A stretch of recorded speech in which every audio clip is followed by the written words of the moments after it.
Hey, we're going to talk a little bit today about like what assumptions can do when they go wrong.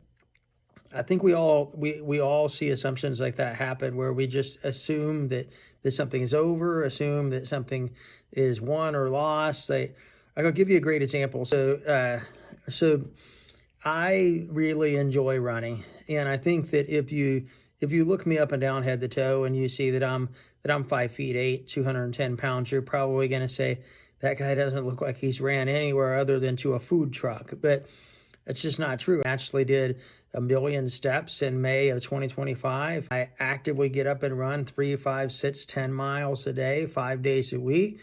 So like we can make assumptions about people based on what our eyes tell us that can really get us in trouble.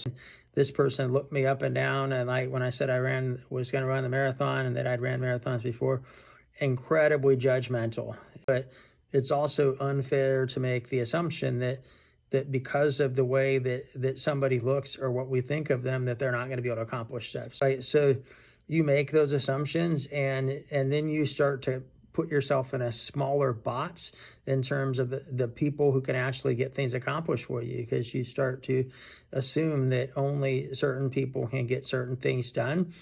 And man, you're eliminating a lot of talented people, because I still think like the biggest secret weapon, whether it be in retail or in sales or just in life in general, is like the human spirit, and unlocking that discretionary effort inside the human spirit is huge. The stories we tell ourselves and the way that we look ourselves in the mirror, and when we say like, hey, you can't accomplish that, far more damaging than any dismissive other person.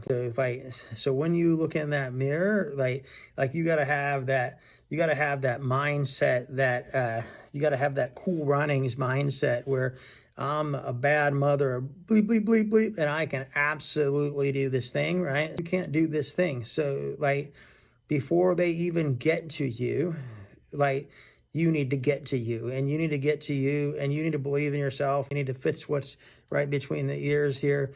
Get yourself in that position where you just know you can do it, so that you can have your number 99 moment. Like every single one of us is capable. Like Dean Karnazes famously said when he was asked what should an average person expect to run a marathon in time-wise, and he said an average person should not expect to run a marathon, because average people don't run marathons. So don't ever consider yourself average in whatever your thing is that you're doing that other people are dismissing.